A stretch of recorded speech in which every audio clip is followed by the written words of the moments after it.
Olá para você que acompanha o Povo de Humanas, seja muito bem-vindo, muito bem-vinda a mais um episódio. A gente tarda, mas não falha, tamo aí semana sim, semana sim, semana não, semana sim, semana sim, semana sim, semana não, semana sim. E nessa brincadeirinha já vamos em 9 episódios. Saudações, se você deixou o seu comentário, saiba que você mora no nosso coração. Ricardo Corrêa traz as pessoas que comentaram, porque nós prometemos, suplicamos que iríamos falar. Então, meu amigo, sessão dos comentaristas. Muito bom dia, boa tarde, boa noite aos meus amigos de Copo e de Cruz. Quero deixar aqui bem claro que nós tivemos 9 comentários Olha só. no podcast passado. Isso recorde. É um recorde.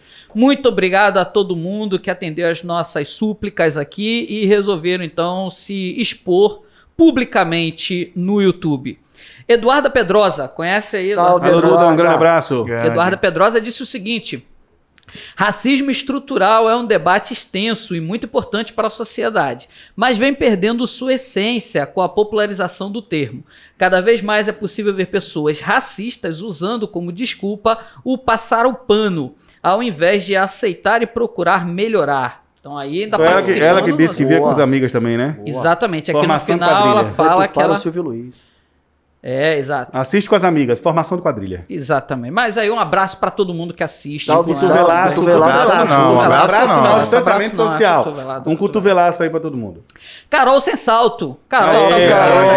Junto. Então a nossa representante da matemática das ciências exatas aí. Eu assisto desde o episódio piloto e adoro. E olha que sou de exatas, hein? KKKKK. Muito engraçado. Boa, povo de humanas é sempre Grande, democrático. cara, Todas as tribos cabem na nossa. Felipe Alcântara. Alô, Felipe!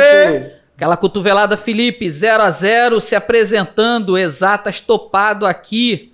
Então, outro representante das ciências exatas.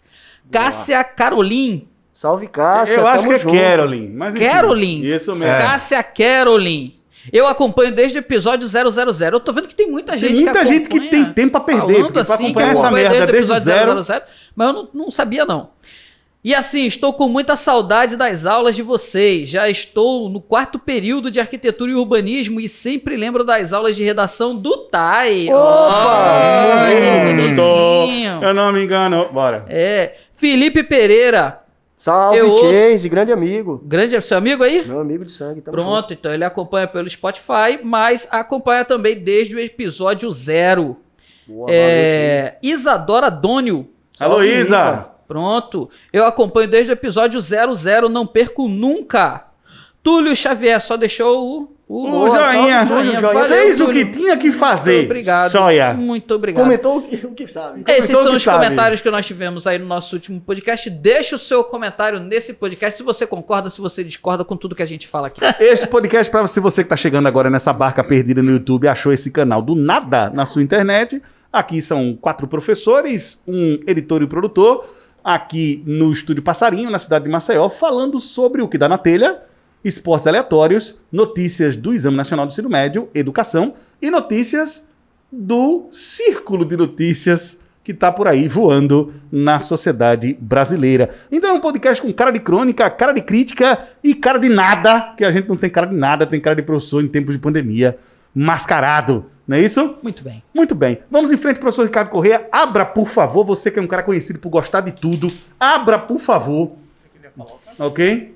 Vou, então, começar aqui falando sobre o Exame Nacional do Ensino Médio. Vamos lá? Então, quase 50 mil candidatos ao Enem 2020 pediram atendimento especial, diz o INEP, que 50 mil pessoas pediram esse atendimento especial.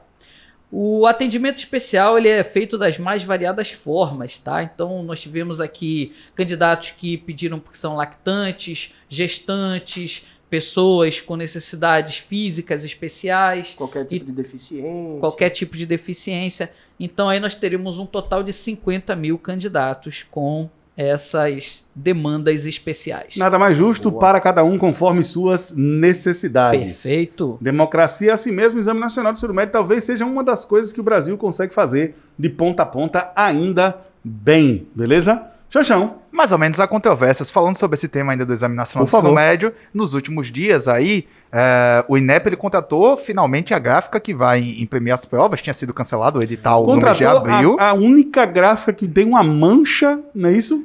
A gráfica, pela bagatela de 63 milhões de reais para poder imprimir as provas do Exame Nacional do Ensino Médio de 2020. Então, essa gráfica que ela é conhecida por ter vazado a prova em 2019. Tem essa... 2009. Desculpa, 2009. Tem Tem essa pequena manchinha aí no currículo. Que serviu, inclusive, para melhorar o processo de distribuição. Houve uma série de coisas que melhoraram após o vazamento de 2009. Por isso eu insisto no ponto de que alguma coisa melhora no Enem. Mas, como essa gráfica ganhou depois de ter essa mancha, eis o mistério. Os famosos acordos de leniência que permitem que o Estado recontrate empresas apesar de suas manchas curriculares. Isso aí serve para gráficas, isso serve para empreiteiras e outras empresas que prejudicaram o erário público, mas ainda estão na atividade. Como a Odebrecht, por exemplo, que ainda vai poder continuar fazendo obras públicas, Construtora Paulista, enfim. Diversas outras, a gráfica também entra nesse círculo aí, que a meu ver é vicioso, porque pelo menos deveria haver, se você comete um crime contra o erário público, deveria não foi haver bem um crime, né? Foi uma irresponsabilidade. Então, ou um crime é uma responsabilidade, deveriam ter um tempo de punição maior para poder participar de edital, etc. É porque você tem dois problemas aí em relação à elaboração da prova. O primeiro problema é você criar um edital, porque uma vez que você tem um serviço público sendo prestado, você precisa abrir uma licitação. E o primeiro ponto da licitação é a empresa que oferta o menor preço. E o segundo obstáculo é que poucas gráficas conseguem imprimir a demanda do Enem no Brasil Essa inteiro. é uma boa observação, porque não tem que ser uma gráfica, tem que ser uma mega gráfica Exato. gigantesca. Então, assim, o mercado ele é muito limitado. Então, muito provavelmente, essa empresa ela colocou o menor preço e por isso que ela ganhou essa licitação. Como é que você faz para imprimir o quê? 6 milhões de cadernos, multiplicado por 4, né? Que são 4 cores diferentes. E fora isso, o processo de distribuição dessas provas É uma logística. Então, é por isso que eu digo, o Brasil consegue executar esse negócio, que é uma coisa impressionante, assim, o fato da gente conseguir distribuir a prova no Brasil inteiro, ter aprimorado o processo. Enfim, é isso o sistema de vacinação. Tem umas coisas que a gente faz. Pra gente não ficar com essa síndrome de cachorro morto que o Brasil não faz nada, tudo no Brasil é uma bosta, que muita gente tem isso, né? Muita gente tem essa vibração que o Brasil é uma merda. Próximas notícias, vamos passar para a educação logo, porque o Exame Dentro do Nacional Enem, eu só queria dar uma... Vai voltar para o Enem, Jorjão? É rapidinho, eu só queria dar uma dica. Algumas ex-alunas do nosso curso presencial aqui em Maceió, que agora estão nos seus respectivos rumos universitários, desenvolveram um projeto para debater sobre saúde mental para pré-vestibulandos. E eles estão promovendo alguns encontros virtuais com psicólogos e pessoas ingressas na universidade, que recém-ingressaram em medicina, em direito e outros cursos, para orientar e conversar com pré-vestibulandos sobre saúde mental em tempos de pandemia, apesar de eu detestar essa colocação frasal. O Instagram que vocês podem seguir, provavelmente... Você não gosta dessa construção? Odeio em tempos de pandemia. Tudo que vem em tempos de pandemia, para mim, já, tipo... Eu perco 2 anos da minha expectativa de vida toda vez que eu ouço isso. De raiva. Sim, mas aí o projeto da saúde mental se chama Além do Vestibular. O Instagram você procura além.do.vestibular. E tem uma galera muito conhecida nossa, muito benquista, a Léa, nós temos a Mariane, nós temos a Mariana Miranda, que foram alunas nossas aqui do nosso curso presencial em Maceió, e que estão desenvolvendo um projeto dentro das suas limitações e possibilidades para oferecer aí um certo apoio emocional e psicológico para alunos nessa fase tão complicada que é o pré-vestibular. Ô, rapaziada, Muito saúde mental de pré-vestibulantes, que dica sensacional. O Jorjão trouxe mais alguma notícia do Enem ou partimos para a educação? Muito bem. Olha, minha gente, vejam que coisa interessante. A gente discutia no episódio anterior, demos uma opinião forte e conversamos sobre essa coisa desse ensino híbrido. Só que eu queria lembrar uma coisa que eu não citei no episódio passado, que é um negócio interessante para a gente ficar de olho no que vai acontecer agora. Tem um nicho de mercado sendo aberto. Que nicho de mercado é esse? Todo mundo sabe que equipamento de filmagem é caro, confere? Confere. E se eu tiver uma escola, sei lá, com 10 salinhas, por exemplo, na possibilidade dela voltar, eu vou ter que ter 10 câmeras, não é isso? No mínimo. No mínimo, 10 câmeras, 10 computadores, 10 assinaturas de Zoom, etc. Tá rolando, minha gente, uma corrida no mercado agora em busca de soluções para transmitir aulas ao vivo.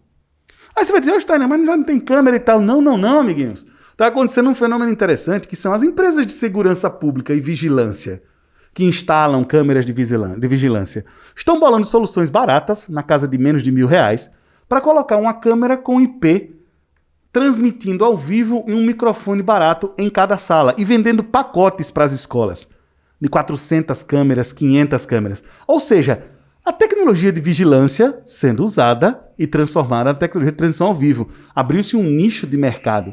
Beleza? Arthur? É bom explicar o que é IP, né? Pra galera entender aí o que é que isso pode ser de positivo aí, né? Então, aí o que acontece é o seguinte, você para fazer uma transmissão ao vivo, você precisa de um cloud meeting, como Google Meeting, etc, etc. Você precisa de uma tecnologia que faça uma interface para você fazer um link ao vivo, transmitir a bendita da aula ao vivo. O que as empresas estão fazendo? Não é só vender a câmera, elas vendem a câmera com um software que se conecta à internet e pode fazer uma mini transmissão ao vivo. E aí você tem 2, 3 empresas no Brasil, uma delas é do Rio Grande do Sul, que dizem que desenvolveram um software que barateia o processo e pode adaptar qualquer câmera em HD de segurança para fazer isso. Sem que você precise de grandes configurações. Aí eles prometem vender a R$700, aproximadamente, já com a câmera, um microfone, num tripé de 1,80 m a câmera, e a câmera tem aquele olho de peixe, né? Que dá para você ver o quadro e segundo eles pode ver. Tem escola que já comprou 40. As escolas são como as prisões, são como os hospitais. É isso que eu queria. O que eu queria dizer é o seguinte, a gente vai ter agora nunca as escolas, independente de quando voltar, que a gente já disse aqui, que a gente acha que só tem que voltar com segurança mesmo, as escolas ficarão cada vez mais próximas daquilo que o Foucault dizia, que são as prisões, porque você vai ter seu filho sendo vigiado 24 horas por dia. Chamaremos isso de novo normal ou não? Qual será o futuro da vigilância? É o sistema de vigiar e punir, né? Isso já acontece nas nossas relações cotidianas. O nosso olhar, ele é um elemento de punição pela vigilância com a qual a gente se mantém nas relações, mas também nas instituições. Foucault fala um pouco sobre isso, que as instituições elas servem como modelagem do corpo dos indivíduos e de suas atitudes. Seja um manicômio, seja um hospital, seja uma escola e seja um presídio, que tem mais ou menos a mesma forma organizacional dos indivíduos, uma forma de punição muito parecida, porque o objetivo disso é manter o corpo do indivíduo dócil, controlado, para que ele seja produtivo. Imagina como vai ser no próximo período, com acesso dessas novas tecnologias e como elas foram implantadas, a vida dos alunos, a vida dos professores, principalmente, as relações, como elas vão ser dadas, a vigilância, não só os alunos, mas os professores. Até que ponto se pode ameaçar ou não a liberdade de cátedra de um professor dentro da sala de aula? Então, boa. Para manter temas. a distância, vou jogar uma para vocês, se vocês lembra de 1984, de George Orwell, The Big Brother e Otinhu, que tem um aparelho que é a teletela, que fica na casa de todas as pessoas? Então, algumas escolas, vocês vão adorar essa, algumas escolas ensaiam, para evitar contato entre professores e coordenadores, instalar um pequeno aparelho em forma de tela, uma telinha LCD, perto do interruptor na sala. É sério isso. Algumas escolas ensaiam para que a coordenação possa dar aviso sem ter contato físico com os alunos. E os diretores possam aparecer naquele momento. Então você vai estar na sua aula, Xanxão, quando a coordenação quiser dar um aviso, ela vai dar numa sala para todas as salas ao mesmo tempo. Ou seja, The Big Brother e Zoatinhu. Meu irmão, daqui a pouco haverá um impacto na vigilância. Assim. Se já existir esse caminho, haverá um processo de aceleração e aí tudo vai ser mais filmado ainda. Independente de quando voltar, as escolas elas serão links de transmissão ao vivo. E aí, já tem escola fazendo em São Paulo, já tem escola fazendo propaganda para que o pai possa ter um aplicativo e ver o filho 24 horas. Então você está aqui no carro, estou vendo meu filho na escola aqui. Já tem alguns pedagogos desenvolvendo estudos do impacto, obviamente são conjecturas, do impacto que isso pode ter na formação das crianças. Na ideia da infância delas dentro da sala de aula, sendo mais vigiadas, mais o tempo todo sendo nesse constrangimento da vigilância, enfim, e essa utilização das tecnologias, como isso pode impactar na infância dessas novas gerações pós-pandêmicas. Até porque você tem que desenvolver o contato com o outro, com a diferença. E foi até e nem tudo se filma, né, Jorjão? Não, e você precisa ter noção de privacidade, você precisa ter o seu tempo sozinho, você precisa ter o seu tempo para se desenvolver só e precisa ter o tempo para se desenvolver com o outro. As crianças que estão neste momento de pandemia, elas estão enfrentando o duplo problema. Primeiro é essa perda total de privacidade, diante de uma realidade totalmente mediada por telas, controladas por grandes empresas, e ela está perdendo esse contato com o outro. O outro não é mais o objeto de desejo, o outro é o objeto de medo agora. Então o cara está constantemente vigiado e com medo do outro. Tá preparado para viver no aquário, Ricardo? Então a gente já trabalha em escolas que existem câmeras dentro da sala de aula. Isso também é uma demanda da própria sociedade. Os pais estão pedindo cada vez mais que possam saber se os seus filhos estão na sala de aula, se não estão. E como é um mercado, a educação não deveria ser, mas como acaba se transformando em um mercado, é claro que a iniciativa privada ela vai tentar presentear os pais, na medida do possível, com essa fiscalização dos seus filhos, né? O que me incomoda ainda, que eu ainda não sei, é qual é o posicionamento dessas câmeras dentro da sala de aula. Elas estão apontadas para onde? Eu acho que é pegando tudo, professor, aluno, tudo. Se elas pegarem o quadro a ponto de quem está em casa poder ver o que eu estou escrevendo no meu quadro, eu acho muito difícil ela conseguir pegar os alunos, a não ser que seja aquelas câmeras 360. Então, aquelas câmeras, elas não vão pegar os alunos. O ensino fundamental menorzinho, a câmera é filmando a professora e a atividade inteira, porque a professora vai comandar a atividade no tal do ensino híbrido, né? Certo. Agora, a câmera, ela vai pegar você, Xaxão. Você, Jorjão. Você, Ricardo. É o quadro e você. Vou até cortar o cabelo. Quem vai estar sendo vigiado em casa 24 horas por dia, no fim das contas, é você, amigão. Então, mas é o que eu tô falando. Essa é uma necessidade hoje da sociedade. Se a sociedade está cobrando isso e o pai vai reclamar dizendo que ele está pagando, que ele gostaria de ter esse tipo de serviço, eu acho que vai ser um elemento natural, assim, a adesão das escolas privadas. Nenhum dono de escola privada vai se impor a isso. Vocês vão se sentir confortáveis sendo filmados em toda a sala que vocês entrarem? Tipo, a câmera apontada 2 metros de você, assim, o tempo todo? Porque tem coisas que a gente fala que são daquele momento. E eu não tô falando de piada politicamente incorreta nem nada nesse sentido, não. Tem coisas que a gente fala que são daquela circunstância. Então, eu acho que a gente vai ter que controlar muito mais o discurso agora. Não, eu acho que não. Assim, eu acho que depende muito do contrato que eu vou assinar com a escola. Porque ela não pode usar a minha imagem sem a minha autorização. Exato. Ela não pode usar a minha voz sem a minha autorização. E pelo tempo que determinar esse contrato também. Então assim, eu vou ter que assinar um contrato com ela onde eu quero saber como será o uso dessa minha imagem e desse meu áudio. Eu já penso que essa noção de privacidade vai morrer e que a lei vai ter que se adaptar a isso. E eu não estou dizendo que isso é o novo normal. Eu estou dizendo que a partir do momento que você for trabalhar como professor, a escola vai obrigar você a ceder sua imagem. Não sei. Mas aí ainda assim existe uma negociação dentro desse contrato. Eu posso simplesmente não aceitar uma determinada cláusula. Ou eu posso colocar uma barreira que a escola não pode utilizar da minha imagem, do meu áudio, por exemplo, para colocar um canal dela no YouTube e espalhar minha aula para todo mundo. Eu posso fazer isso. Eu posso chegar para a escola e falar, não, se é para algo interno, se é para divulgação para os pais, tudo bem, não tem problema nenhum. Isso eu estou falando para mim. Outro professor pode chegar e falar, não quero. Entendeu? Eu não quero nem para os pais. Eu quero que isso fique restrito apenas aos alunos já dentro da plataforma. Começou o que eu chamo de... Você chegou num ponto interessante. A gente nem combinou de falar sobre isso no podcast, né? Que a gente não combinou nada. Começou o que eu chamo de discussão sobre a vida no aquário. Como vai ser a vida no aquário? Mas é o que eu estou dizendo para você. É uma demanda da sociedade.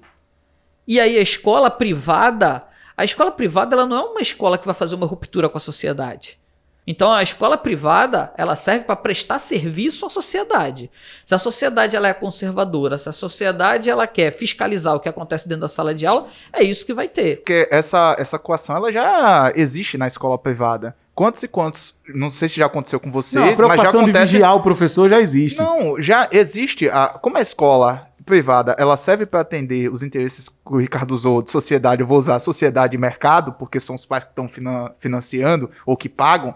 Existe uma ideia muitas ideias erradas sobre a escola privada. Por exemplo, a ideia do aluno achar que porque o pai paga mensalidade, é ele que paga o salário direto do professor e o professor tem que servir para atender a ele. Já vi adolescente falar isso é demais. E além... Paga o seu salário. Na verdade, quem paga o salário é a instituição que me contratou. Então, mas eu acho que todo mundo aqui já ouviu algum jovem dizer isso. Sim. Mas também, quantas vezes na nossa metodologia, na nossa ou de algum colega nosso, a gente já viu uma intervenção familiar de um pai que talvez não entenda a metodologia, não compreenda a metodologia do professor, ou talvez da escola, e chega lá e a gente é chamado na sala da coordenação. Porque, a famosa acariação. Professor, por que você dá aula desse jeito? Tem vários e vários colégios que acabam, inclusive, às vezes, o pai chegando na porta da sala de aula para conversar com o professor. Isso já aconteceu. Então, o método de vigilância, ele só vai ser alterado por conta dessa nova organização que vão ter a sala de aula. Mas isso é um processo, isso é um problema que a escola privada já tem algum tempo. Salve porque pra também- Edward Snowden, que desde 2014 tem avisado que a gente tem zero de privacidade no mundo virtual. O Snowden afirmou categoricamente que a privacidade não existe e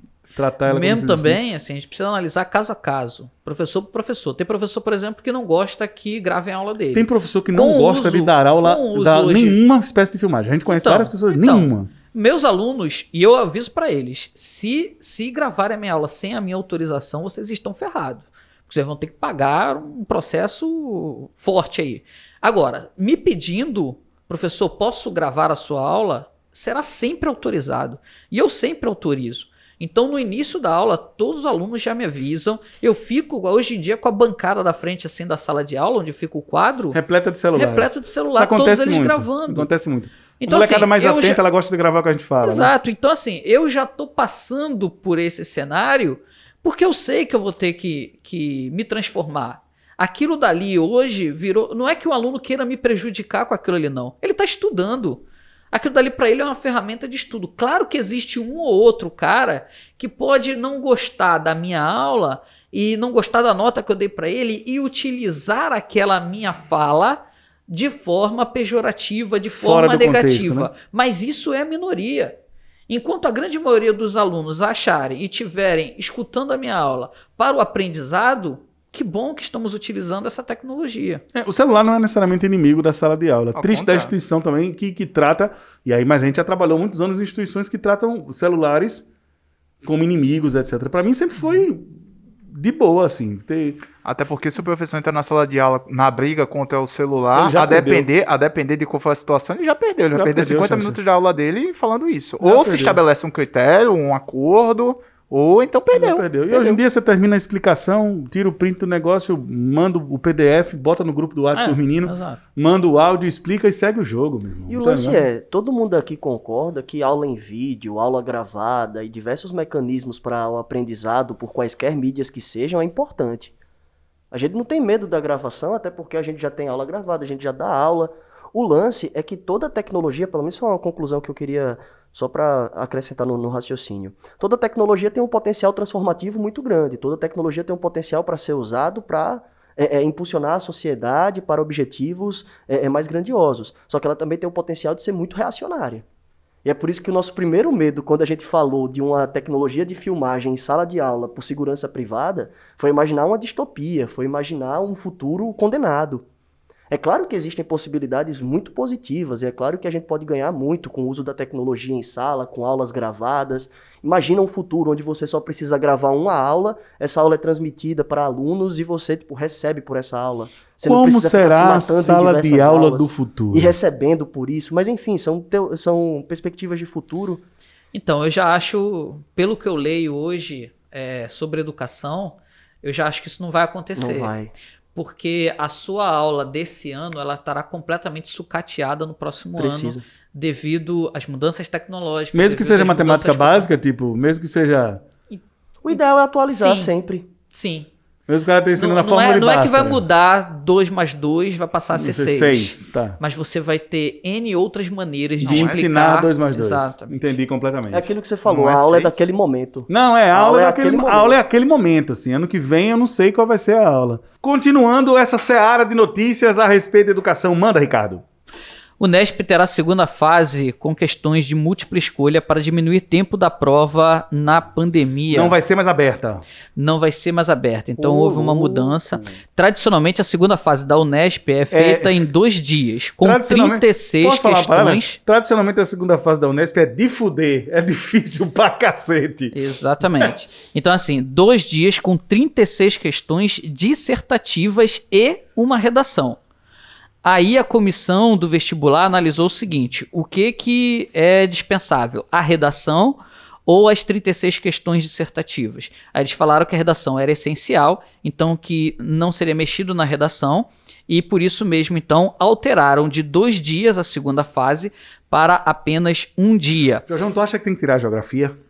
Não, eu acho que a geografia é uma das ciências humanas que ajuda na compreensão da história. Rapaz, a gente precisa teve uma pegar. discussão essa semana, não aprendeu nada no grupo. Tá vendo, Tá Ricardo? vendo? Olha aí, ó. Ricardo ficou informando pra gente no domingo porque a geografia não é uma ciência humana, é uma ciência espacial. Eu aprendi a Eu lição decidi Mas não o disso. trazer esse garoto- debate porque eu ainda não A entendi. geografia não é ciência humana, é ciência espacial. Ela é feita Era uma por ciência extraterrestres. Ela é ciência espacial. Não. Não liga porque pra ele, não é... Não, você respeita a fosse minha fe- ignorância, porque quando você fala Não, suas eu ignorâncias... tô Se fosse respeitando feito a por sua ele, até- se ignorância fosse mesmo, feito- porque essa pergunta ela é feita muito por estudante.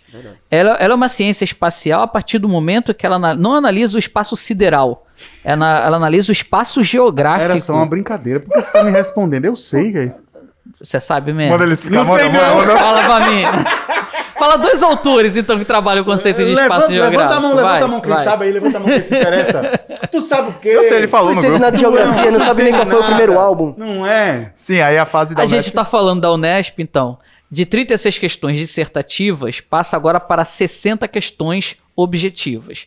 De 2 dias de prova, com 4 horas e meia cada dia, passa agora a ser um dia com 5 horas e meia, sendo que inclui essas 60 questões objetivas mais a redação. Ei, Então, cara, uma a galera hora tá de dizendo redação, agora, 4 ganhei horas mais e meia. tempo pra meter tudo letra A.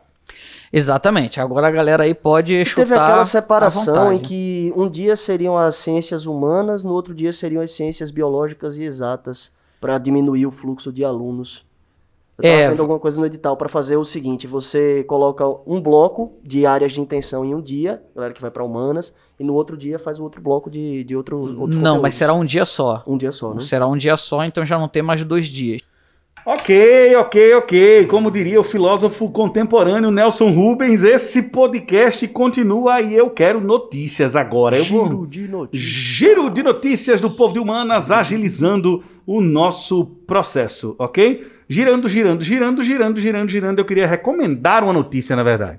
Qual? Eu queria dar uma notícia e recomendar uma notícia. Fui a fundo naquela discussão de paternidade aqui, hein? Opa! Fui a fundo. Recomendo fortemente a Gama Revista. O jornalismo Gama Revista, investigativo do podcast Povo de Humanas não para! indicamos a Gama Revista. A Gama Revista fez uma reportagem linda, pessoal. As formas de exercer a paternidade são muitas, mas a presença e a participação ativa estão entre as ações mais importantes. Estamos em agosto, mês dos pais, onde muita propaganda é feita, e aí as pessoas esquecem que mais de 5 milhões de brasileiros não têm o nome do pai no registro. Então aqui, a notícia que está circulando agora é você perceber, e aí fica a indicação da gente ver notícias e indicar sobre as novas formas de paternidade, a noção de paternidade e o quanto ela pode ser diversa. Mas vamos para a miscelânea da crônica, ou seja, para as notícias que aconteceram. Eu vou anunciar uma de economia, para ver se eu não estou furando a notícia de ninguém aqui. Não, aqui já tá todo mundo Vai. especialista em economia, Matt. Ok. Senhoras e senhores, está rolando uma debandada pior, Xanxão, do que a debandada que está rolando no Mengão. Rapaz. Pior. É possível? Pior. Muito Dê pior. logo a sua notícia. Nessa aí. daí a gente vai ser minha salva, né? notícia é o seguinte: Paulo Guedes anuncia saída de secretários e fala em debandada no Ministério da Economia. Pois é. Os secretários de desestatização e privatização, eu não sabia nem que tinha secretário disso. Tá O Salim vendo? Matar e o outro, que eu esqueci o nome agora. É o Salim Matar de desburocratização. Como é o nome? Desburocratização. Desburocratização. Quase não sai, tá que nem o entretenimento de vocês. Gestão e Governo Digital. E o outro que é o secretário de Gestão e Governo Digital. Olha o nome do cara. Como eu disse a vocês, a tem tradução nome difícil. não tem um Silva. O nome do cara é Paulo Webel. Paulo Edel. Seja lá como for. Não, vai deixar. Uau. Pô, pelo amor de Deus, alguém contrata Wendell um Whitson secretário White chamado Brown. João.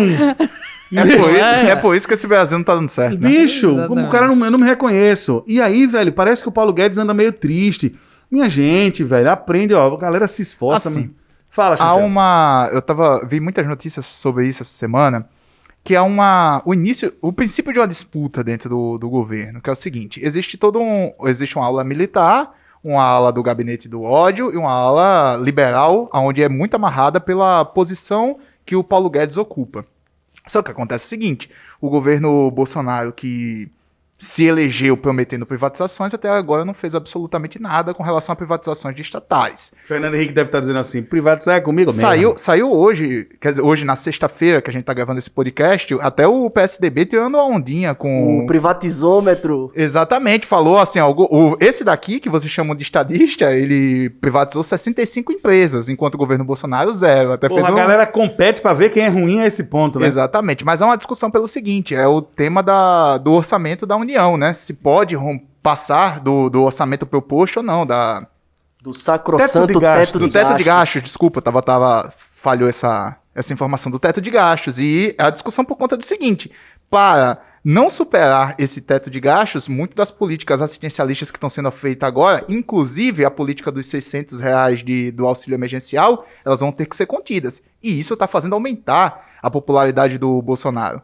Inclusive, saiu uma pesquisa aí nos últimos dias, uma pesquisa do Datafolha, dizendo que essa pesquisa aponta que a maior popularidade que o Bolsonaro teve até agora Se deve ao auxílio emergencial.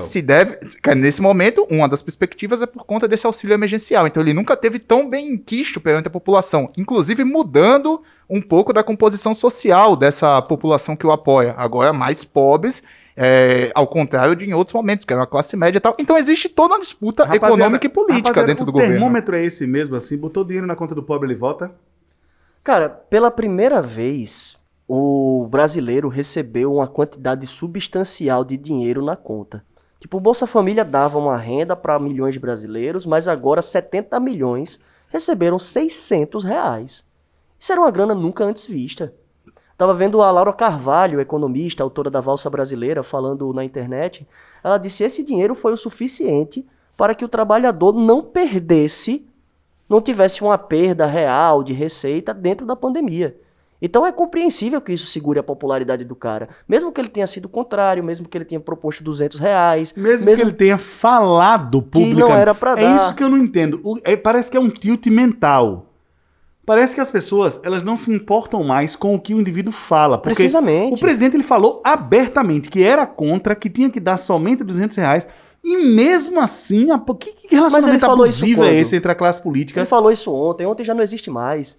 A gente está sempre atualizando e os discursos não precisam ser coerentes uns com os outros. Foi isso que a direita percebeu. Ela tem um projeto, ela segue nesse projeto, mas os discursos que ela vai proferir por aí, eles não precisam ser coesos uns com os outros. Sabe a impressão que eu tenho, Jorjão? É que você pode falar qualquer merda. Preciso.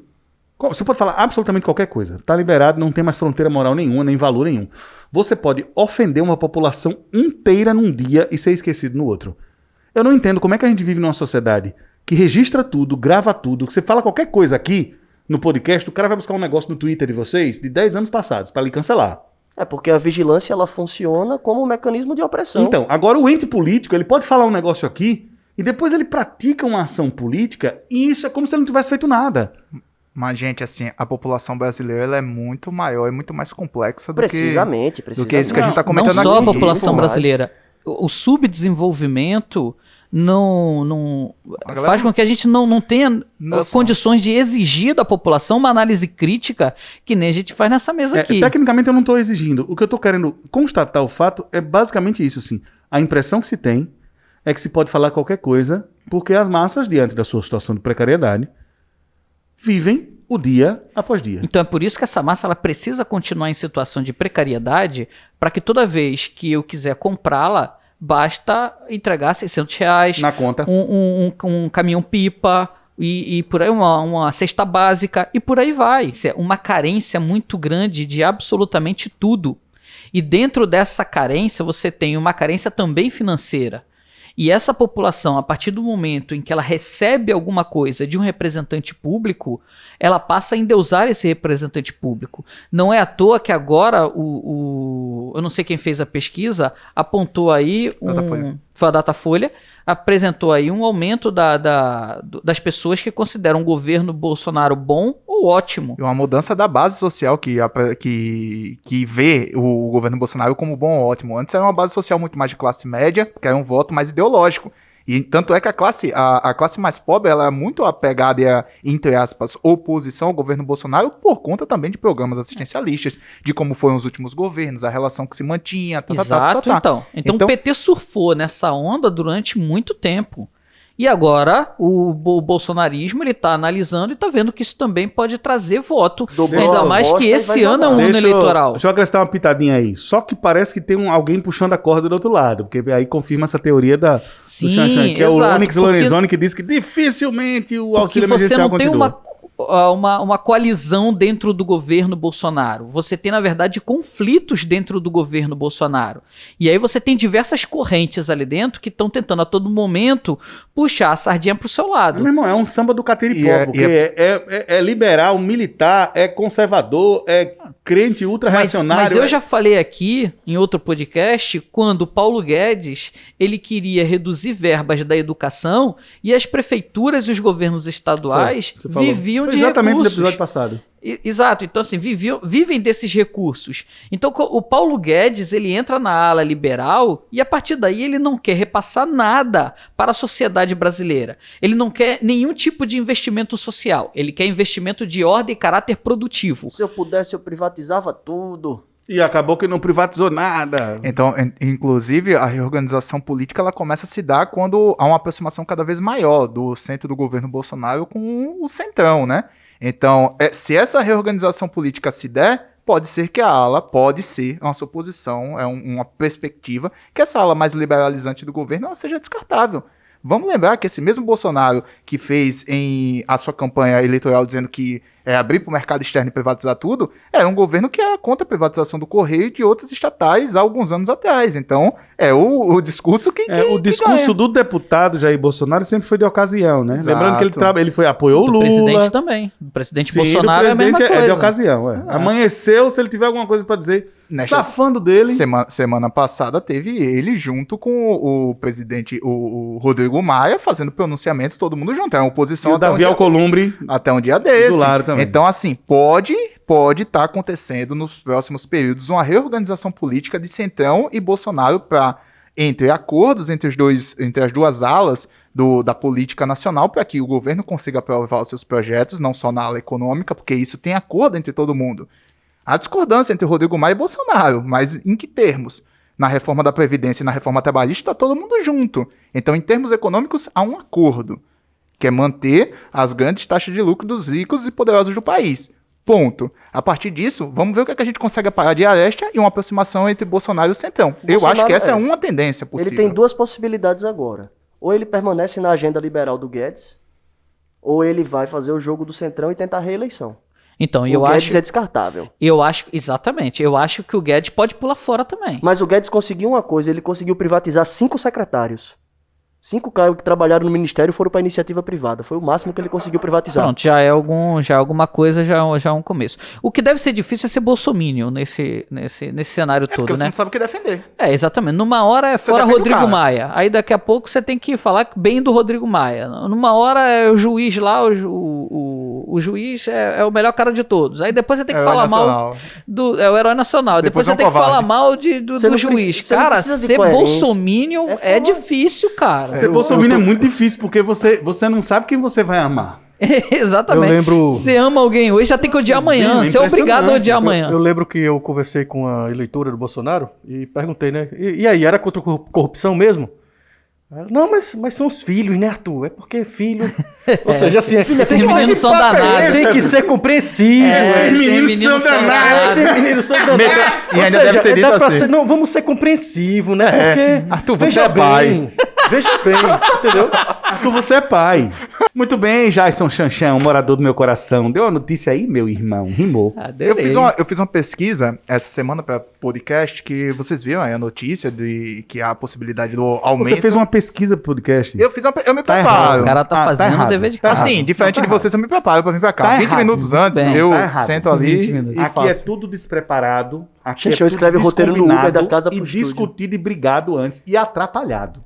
Não profissionalize o negócio. Desculpa, gente. Então, eu não fiz uma pesquisa, eu achei Pronto. aleatoriamente aqui Ótimo. essa Agora, informação. agora sim, agora Gente, sim. vocês nem acreditam que eu acabei de ver aqui. Os caras do Charlie Brown invadiram a cidade?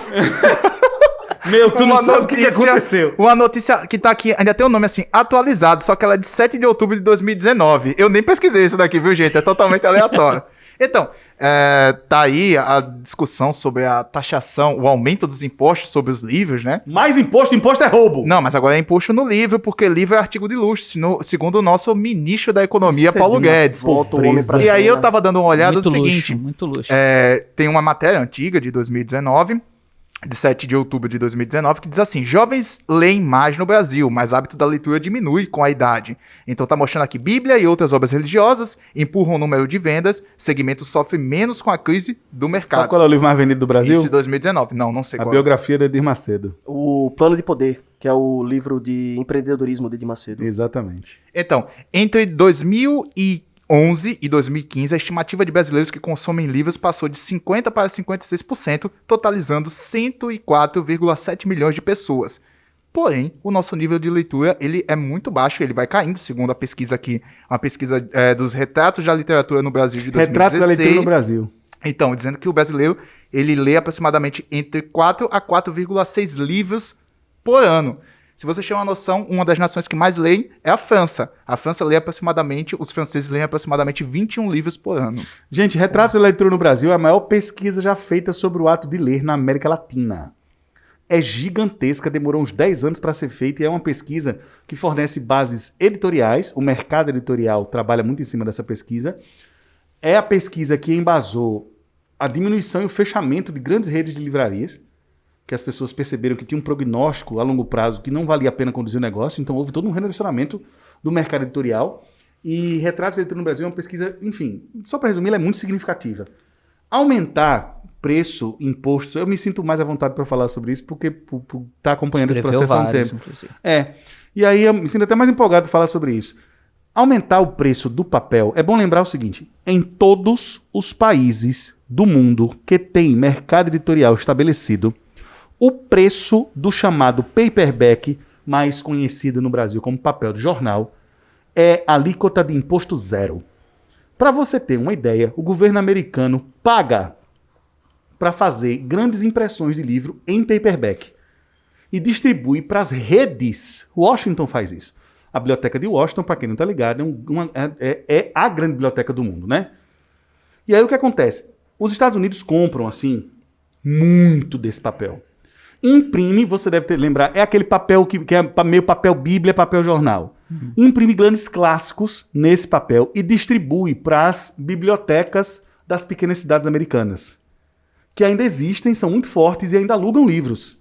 Pela Constituição, toda cidade tem que ter a prefeitura e tem que ter uma biblioteca municipal. Inclusive, essa é uma coisa que existe na Constituição brasileira e é uma tradição de países democráticos. A obrigatoriedade de se ter. Se você medir a rede de livrarias e teatros e medir o desenvolvimento do país, existe uma associação direta entre isso, sim.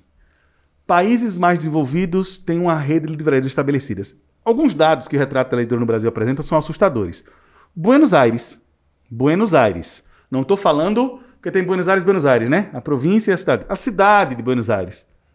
Ela tem, proporcionalmente, tamanho e quantidade de livrarias, mais livrarias, bibliotecas e espaços e aparelhos culturais, que a gente chama de leitura, do que o Brasil inteiro. Pois é. O Brasil inteiro. É isso que esse dado frio que eu trouxe aqui, de 4 a 4,9 pessoas no Brasil, de livros que os brasileiros leem, parece que, assim, a depender da interpretação que você tem, pode confirmar o que o ministro da Economia fala, que o livro é um artigo de luxo. Vê só 5 pessoas, só 5 livros por pessoa. Como o brasileiro lê pouco, o que deveria ser o contrário. Um país como o nosso, com um alto nível de analfabetismo, enfim, deveria ter incentivo à leitura. Eu não sei vocês, a primeira vez que eu entrei numa biblioteca foi quando eu, assim, efetivamente para estudar, foi quando eu entrei na universidade. Como é que o povo brasileiro, sem incentivo à leitura, e agora aumentando o preço sobre os livros, vai ter mais acesso? Aí você pode dizer o seguinte, mas tem os meios digitais. Essa pesquisazinha que eu fiz, dos franceses, dos 21 livros que os franceses leem, 17 são livros impressos e 4, aproximadamente, são livros digitais. Então, assim, o livro ainda é um mercado, ainda tem um mercado muito grande. Existe uma obra sensacional. Muito. Eu, particularmente, eu não gosto de... Existe uma obra que fala sobre isso, chama Não Contem com o Fim do Livro, que é um dos últimos livros dos quais o Humberto Eco, semiólogo, historiador da Universidade de Turim, que escreveu O Nome da Rosa, falecido há uns anos. Humberto Eco, que foi um dos primeiros grandes críticos das redes sociais também, mas isso não vem ao caso nesse momento. Humberto Eco escreveu Não Contem com o Fim do Livro. Uma obra em que ele tenta provar e discutir, argumentar, dizendo o seguinte, olha, o livro de papel, ele é feito a tesoura e a colher. Ou seja, ele é um formato de utensílio que vai existir sempre. Você não vai ter uma colher high-tech digital, as pessoas vão comprar e consumir e produzir colheres a vida inteira, entendeu? Então, assim, ele tenta defender que o livro muito embora o livro digital avance, o livro em papel ainda será muito útil, por várias razões. Razões técnicas mesmo. Durabilidade, essa é uma delas. Capacidade de armazenamento e transporte. Falta energia. Luz de vela e um livro já se produz conhecimento. Eu quero tentar entender a lógica do funcionamento do imposto sobre o livro. Porque eu posso criticar o ministro da Economia de todas as formas. Burro, ele não é. Burro, a gente tem certeza disso Absoluta. E assim, como é que ele vai aumentar um imposto para o livro se o consumo de livro no Brasil ele não é tão alto? Automaticamente, a arrecadação para o Estado brasileiro em termos econômicos, ela vai continuar sendo baixa.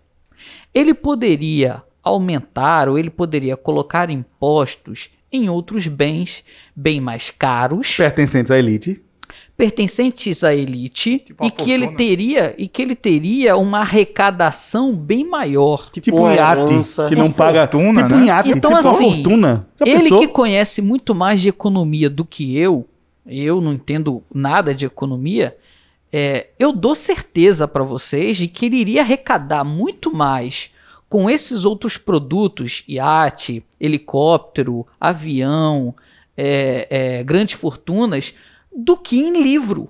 Taxar A papel partir jornal, meu daí, irmão. não existe então um viés econômico. Aí é puramente ideológico. Aí o objetivo é emburrecer a população mais ainda mesmo. Eu não sei. Eu sei que de viés econômico, essa medida, ela não foi Ela não feita. tem nada. Ela não é a solução da economia brasileira. Se Ela é alguém um véu. souber essa lógica, se alguém se arriscar a argumentar isso, por que você acha que tem que aumentar imposto sobre papel livro, o famoso papel bíblia? E o que é mais absurdo, cara, dizer que é um artigo de luxo. Não, Iate que é popular pra caramba, né? Assim, lembrando inclusive, que eu iate tenho- não paga imposto, viu, pessoal? Só pra lembrar, gente, a gente tá gravando aqui na Avião, sexta-feira, final de Avião não semana eu paga vou passar no meu imposto, iate. não paga imposto. Tá de O sacanagem. IPVA do seu carro não é pago por quem tem um iatezinho de 250 mil, 350 mil reais, ok? Não paga. Só pra lembrar. Se você acha isso justo ou não, o debate do imposto é um debate que tem várias frentes, né? Agora, uma curiosidade, Chanchão, sobre a leitura no Brasil, é que os números do mercado editorial brasileiro, eles são antagônicos aos números de leitores. O número de leitores é baixo, confere? Sim. Beleza, só aumenta o número de livrarias no Brasil, no sentido de editoras. As pequenas editoras, houve um boom de pequenas editoras nos últimos tempos. Outra questão, a maior editora da América Latina está num país que lê pouco, o nosso, que é a Companhia das Letras. Mas é porque, assim, livro é massa pra decoração, né? Pra fazer live. Você pode Tá comprar de ótimo. metro, Você pode pode- comprar por quilo pra decorar suas estantes. Pra fazer massa. live. Meu irmão, é um debate cheio de contradições. É porque eu acho massa, esse governo tem militares que não são patriotas, tem religiosos que não amam e liberais que aumentam Que impostos. aumentam Tem liberais que aumentam exato. impostos. Então o que eu tô falando não é da ordem econômica. É o governo isso, da cara. contradição. Que tipo Não, de. não. e outra, ele é um só liberal. dialética. interessante. Ele é ultraliberal, ele é um Chicago boy, formado pela Universidade de Chicago, o centro dos liberais. Ah, tá. Eu pensei que ele torcia pro Chicago Bulls. Milton Quando Friedman Michael deve estar Jordan. olhando, hein, Jorge? O Milton Friedman fica lá olhando do além. O Paulo Guedes dizendo assim: tem uma coisa errada com esse rapaz, tá ligado? Ah, mas elogiou o Pinochet, então tá valendo. Deixa quieto. Talvez ele não tenha lido Mande os outra livros. notícia aí, professor de geografia. Notícia. Motoristas da Uber são funcionários, decide Tribunal dos Estados Unidos. Saiu essa decisão? Empresas envolvidas ainda poderão apelar. Eleitores da Califórnia têm a palavra final.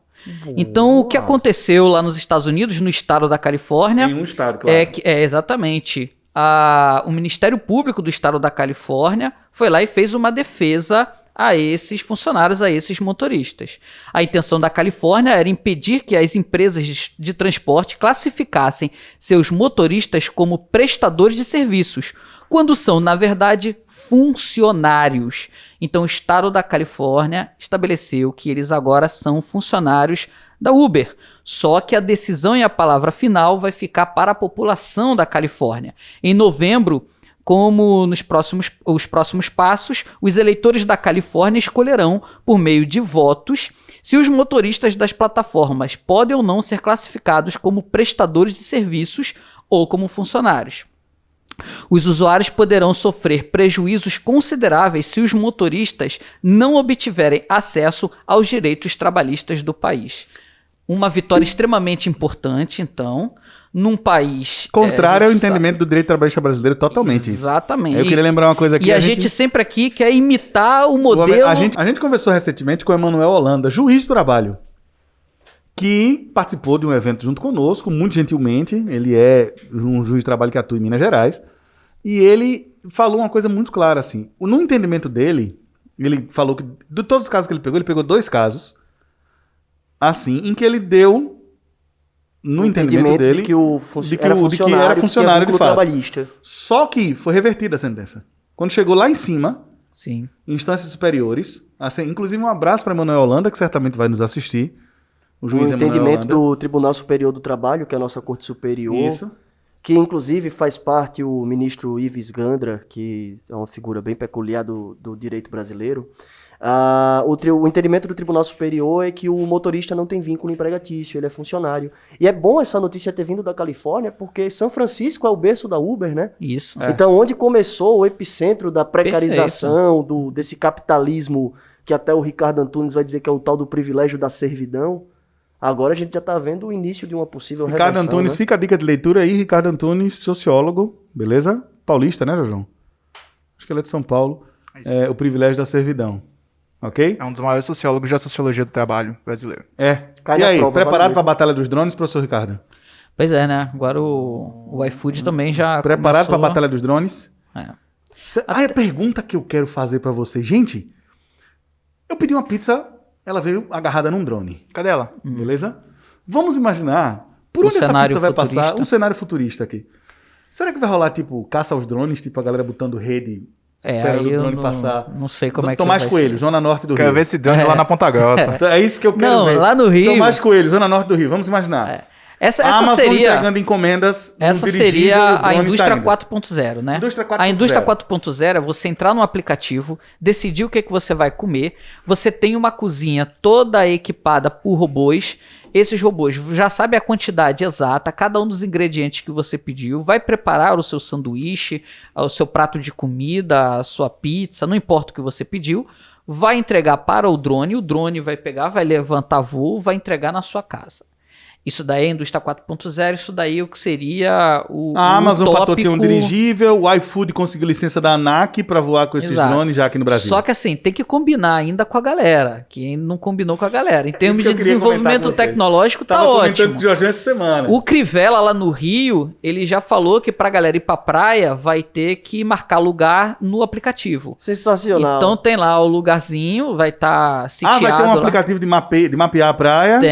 Tem o aplicativo que você vai escolher onde é que você vai ficar na areia da praia. Ué, lotear a areia da Você- praia agora? Lotear, exato. irmão. Ricardo, dá um presente pros nossos ouvintes e pro nosso editor. Quero ver Fala fazer com isso teu na Praia do sotaque mais Mirante. carregado Deixa, possível. Pionca, aqui da sereia. Fala com o teu Farol da sotaque Barra mais vai ser do carregado caralho. possível. Licença, irmão. Eu reservei essa vaga no app. É o quê, compadre? É o quê? Qual é a tua, meu irmão? Te conheço da onde? Não, é que eu reservei no aplicativo da prefeitura. Vaza, irmão, vaza. Ah, esse lugar aqui é acabou. meu, pô. Acabou. Então, assim, é bonito o que o prefeito fez. Né? Não é larga nem funda, mas é a parte que te cabe ali naquele latifúndio. E aí, não combinou com a população. Então, assim, vai dar problema esse aplicativo. Eu vou dizer uma coisa. Eu parei a discussão. Hashtag Guerra quando dos Drones. Eu parei a discussão quando você disse eu pedi uma pizza e só foi uma hipótese, porque eu tô com uma fome desgraçada aqui. Aí meu cérebro desligou. Pois é, né? Mas vai tá não traz um passando- bolinho, não traz uma amêndoa laminada, A gente- não prepara um ceviche de peixe branco. A gente colhe o que a gente planta, Xuxão. Monetize o podcast. A gente colhe o que a gente planta. Você promete trazer a comida e não traz, agora vai me dizer que tá com fome. Agora vai fazer bolinho. Vai fazer Receba. bolinho. Cadê? O que a Clotruador Rita do Lobo Vegel. disse essa semana? Mas aí mostrei. Você falar tanto de classe aqui defendendo o seu patrão. Eu tô com fome, velho. Ah. Eu tô Você é, com fome, você é o velho. clotruador do Vegel. Quando o cinto aperta, meu querido. Você é o Jacan Com a da barriga Ponta mais cheia eu Grossa. consigo pensar. Aí depois- Notícias do mundo esportivo, não é isso agora? Vamos em frente, notícias do mundo esportivo, senhoras e senhores, Vamos porque em afinal de frente contas como aqui a é... gloriosa nação do Kiribati. Que é Um isso? país insular que é o único país do mundo a estar ao mesmo tempo nos 4 hemisférios, que todo ano manda 3 atletas para a delegação olímpica. Kiribati tá em quantos O hemisférios? Kiribati está nos 4 ao mesmo tempo. É uma ilha. É um arquipélago. Sensacional. E Ele tá qual é o nos 4 esporte? hemisférios ao mesmo tempo. sabe? 3 atletas para as Ele Olimpíadas. sempre manda 3 atletas porque ele tem uma boa equipe de halterofilismo, mas apesar de tudo isso, nas últimas Olimpíadas de 2016 no Rio de Janeiro, o Kiribati não levou nenhuma medalha. Ótima Poxa notícia vida, esportiva viu, do Jorge Lobo. Muito interessante a Demais. delegação do Kiribati. Eu lembro como se fosse ontem, eu tava vendo Essas o três- Mamoa levantando lá no halterofilismo, mas ele não pontuou a medalha. Ele foi um forte candidato à medalha de prata na categoria dele, mas ele perdeu. Essas 3 pessoinhas devem estar muito tristes porque não teve Olimpíada esse ano, né? Exato, eles Tem representam quantas pessoas 70% da população do Kiribati. Tem quantas pessoas no Kiribati? arquipélago. 3. Um em cada ilha. Um em cada ilha. Ficou vazio o Kiribati. Quando essas Um em pessoas cada saem para as hemisfério, fica faltando Olimpíadas... né? Um quadrante lá viajar numa preenchido. Quando essas pessoas saem para as Olimpíadas, Essa é é minha recessão notícia de futebol. econômica completa. Porque né? a força do trabalho tá toda competindo. Exato. Vocês lembram? Chachão, tu lembra de um tempo que o Flamengo era um grande time? Rapaz, faz tempo, hein? Eu acho que a última vez que o Flamengo foi um grande time foi quando a gente gravou um podcast. A ascensão desse podcast coincide com o descenso do Flamengo. É verdade. Quanto mais o podcast ganha ouvintes, mais o Flamengo se arrebenta. Não, mas assim, Demais, tem o um Flamengo tema... tá todo arrebentado. Tem um tema muito, muito interessante que eu acho que faz até um paralelo com a abertura de outras coisas na sociedade brasileira, que é com a volta do futebol, já começou os grandes problemas com relação ao contágio de diversos atletas, né? 40 atletas. Tivemos isso com o time do Goiás, e aí já começa as confusões, né? As pataquadas. É o time Nosso do Goiás. azulão aí, ó, foi prejudicado. Não, tô falando de futebol. Os times. Ofendeu uma galera você Tô agora. brincando, adoro SSA. Inclusive, fui campeão alagoano em cima de vocês. Abraço. Então, o time do Goiás, que teve contato com o time do Atlético Goianiense, os jogadores do Atlético Goianiense que não iam jogar, conseguiram eliminar, jogaram contra o Flamengo, ganharam do Flamengo e tá uma confusão danada no futebol brasileiro. Imagina na volta de outros setores, como, por exemplo, o setor da educação. as Imagina na escolas, Copa. né? Imagina na Copa, tava com isso na cabeça. Cara, assim, isso mostra que tem todo um protocolo. Você lida ali com profissionais extremamente valiosos, com um protocolo extremamente rígido, que não valeu de nada. Exato. Em uma semana de futebol, 40 atletas da Série A do futebol brasileiro contaminados com... 18 jogadores do Centro Esportivo Alagoano. 18. Vale lembrar que todos você com ficou sem histórico de elenco. atleta, né? Eu tava tentando. Vale lembrar o quê, Jorge? Todos com histórico de atleta. Todos com história. E dentro, Altas aventuras. E dentro do futebol voltando, tivemos aí a volta da Champions League também, né? Agora em formato diferente, um jogo único no mata-mata. Tivemos o Neymito Show. Mata-mata Tivemos mesmo, quem? né? Tivemos Neymito quem? Show. Hoje foi... Ah, você tá nessa vibe de reglorificar o Neymar. Peraí. sempre foi. Peraí, sempre peraí. foi. Neymarzete, Ele Neymarzete. tem uma Eu camisa faço do uma PSG autocrítica. escrito Neymar. Bicho, o Neymar é insuportável. Calma, pelo amor de gente, Deus. eu não tô falando, não tô defendendo o Neymar, sonegação de imposto, nem o que ele fez, não. Eu tô dizendo que dentro de Ah, o campo. Neymito Show foi figurativo. Eu tô dizendo. Passando, ó o paninho, ó o paninho, ó o paninho. Ó o Vocês paninho. estavam contra o cancelamento quase É agora. aquele eleitor compreensivo. É o eleitor compreensivo. Ótimo, agora que nós já destruímos o Flamengo, rodamos no Kiribati, falamos sobre o contágio de Covid, nós podemos dar nossas dicas de leitura.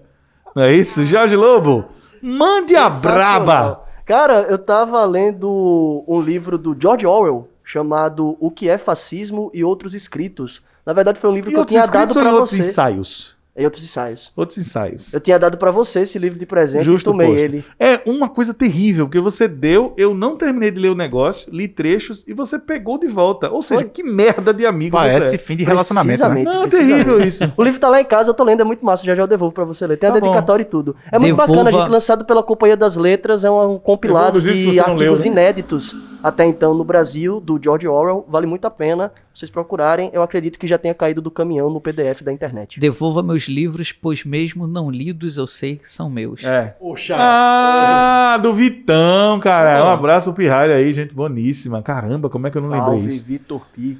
Ok. Eu ia falar dele aqui no, Aí, tá um pouco vendo? antes. Eu citei você, viu, Vitor? Dicas de leitura, fez uma média da agora. Pois Dicas é, de leitura.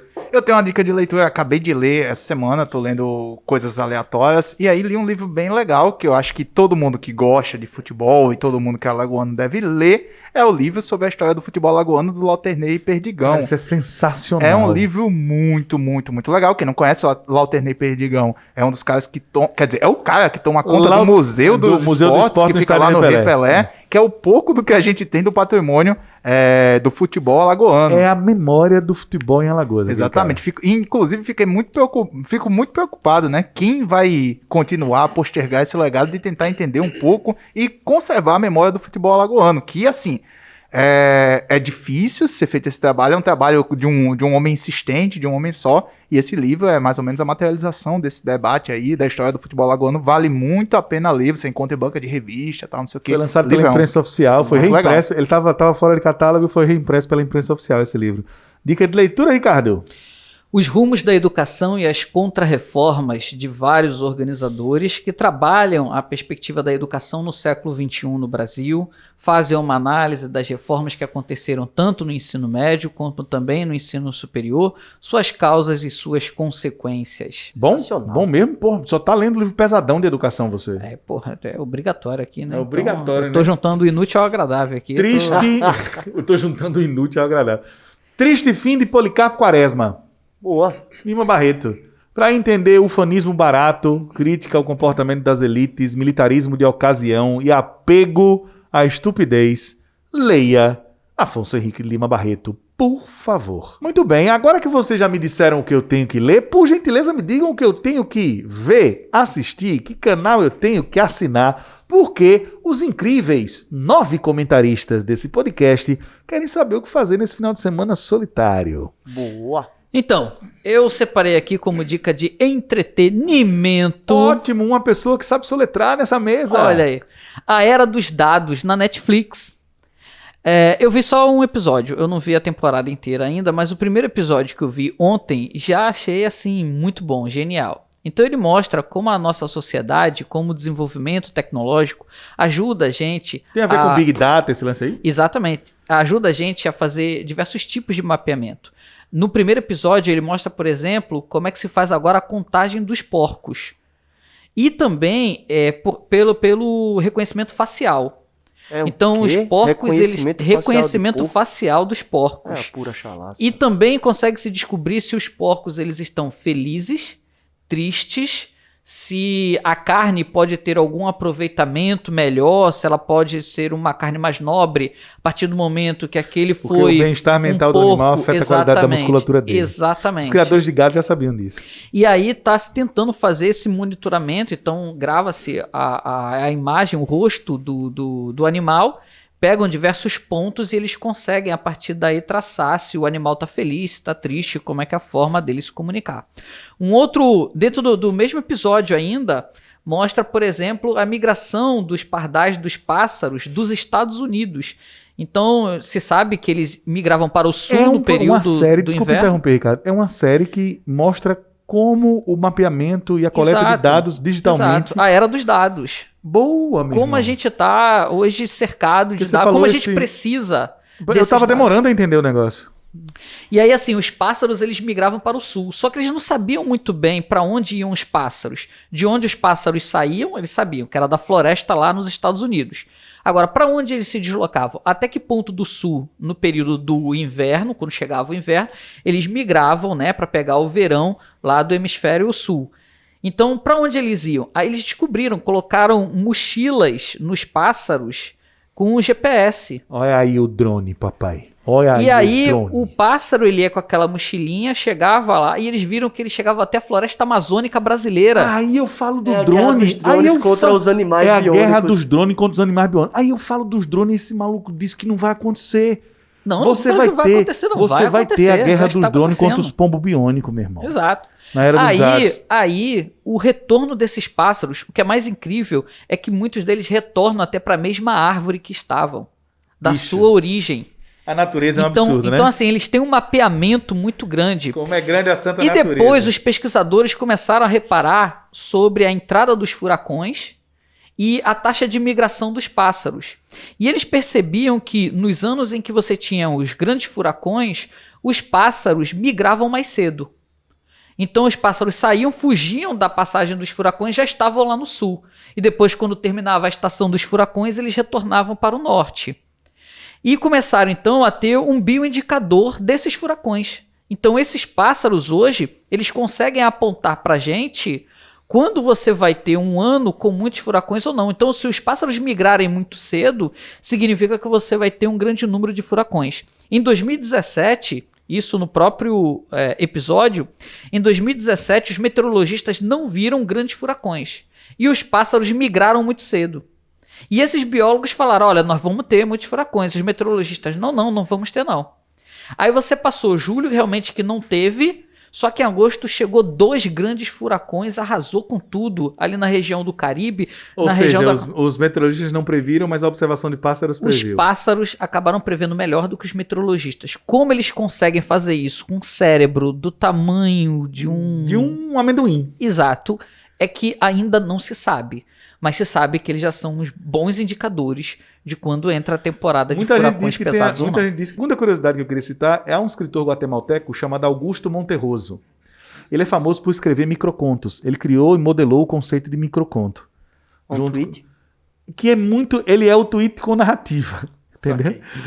É o tweet com narrativa decente. Digamos que o tweet surgiu depois, mas o microconto já existia. E o Monterroso ele diz uma coisa que é interessante. Ele diz que muitos dos contos dele, os personagens são animais. E ele diz que a grande literatura e as grandes ideias humanas são, na verdade, cópias do comportamento dos animais. Para ele, basta observar os animais, que as respostas estão lá. O Monterroso chegou a defender isso em entrevista. Ele é da Guatemala. Quem nasce na Guatemala é o quê? Guatemalteco. Guatemalteco. Boa, professor Ricardo. É isso mesmo. Foda, né? Excelente. Agora, esse podcast agora chegou em outro nível depois que a gente Rapaz, é a revolução dos bichos, hein? A era dos dados. Mas é a revolução dos bichos, literalmente. Exatamente. A Era dos Dados é a Que é um dica livro aí que você do- não sabe se é de literatura ou se é na área de veterinária. Animal Farm, uma grande crítica ao stalinismo, né? Usada pela direita. Não, mas vocês nunca viram, não? Esse meme? Vocês estão rindo aí? O Viu, não, Xaxão ele esse se meme? comunica por memes. Eu já vi. Então, que teve uma... Em uma loja de livros, em uma livraria, loja de livros. Loja de livros. Em uma livraria, alguém que estava mal informado. Que colocou na prateleira de veterinária Exato, a revolução dos a bichos. revolução dos bichos. Dê a sua dica de série, Xancha. Não vai ser dica de série. Pausa. Eu aposto que é comida. É não. Vamos ver. Ganhei ou perdi? É não. É a segunda coisa que eu mais gosto depois de comida. Passar vergonha? Passa vergonha? Descontou. Rapaz, mas veio uma piada que eu não vou fazer. Então, queria indicar aqui um podcast. Um podcast não. Sabe? Vou indicar, gente. Peraí, deixa eu falar. É um negócio de popularização de conhecimento. Todos nós somos a favor. Ainda que não conhecemos, a gente é a favor. É o podcast Ouse Saber, que é um podcast do curso de filosofia da Universidade de Passo Fundo. Que legal, velho. Não, mas é muito legal mesmo. Tem vários episódios tratando sobre temas do nosso cotidiano por um viés filosófico. Por exemplo, o último episódio, que foi o episódio 27, é um tema sobre literatura e filosofia, que tenta, com o linguajar do cotidiano, trazer o debate, a relação entre literatura e filosofia. Então tem outros, como, por exemplo, trabalho. A epistemologia da palavra trabalho, como o trabalho se reverte, quais são as visões filosóficas que existem, enfim. Vale muito a pena. Pobreza, pandemia e bioética, arte. Então pega temas e tenta relacionar com filosofia, trazendo para o cotidiano para tentar Bicho, popularizar. eu não sei vocês, mas eu sou... É meio óbvio isso, né? Todo mundo aqui é muito fã de podcast, né? Sim. Bicho, eu sou muito fã de podcast. Eu acho podcast a reinvenção do rádio. Acho podcast um bom companheiro de atividades domésticas. Eu só tô nesse podcast porque eu acredito no projeto. Falou, Bem, jogador. bem. Aqui é igual, Cantando aqui é pochete. igual o Corinthians de Vanderlei Luxemburgo. É todo mundo se odiando, mas na hora a gente toca a bola um pro outro. Exatamente. Eu não tenho nem esse sentimento por vocês. É isso aí. Não consigo carregar ódio no coração. Me dê aí, Jorge, uma dica de entretenimento? Cara, a minha dica de entretenimento geralmente gira em torno de música, porque eu raramente assisto séries. Foi uma parada que eu já tinha conversado com alguns de vocês aqui em off.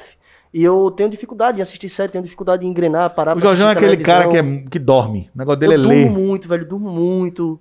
Não consigo engrenar pra ver um filme, já começo a cochilar, mas eu gosto muito de ouvir música. Ouço muito podcast, fico ouvindo álbuns, às vezes repetidamente. Sabia que isso pode ter a ver com a maneira como a gente aprende? Tipo, tem gente Sim. que é mais visual, tem gente que é mais auditiva. Eu sou pouco visual, eu não gosto Todo de, mundo eu não tem- vejo videoaula, por exemplo. Eu ouço videoaula acelerado. Todo mundo tem um parente muito inteligente que não gosta muito de ver filme, assim, ele dorme.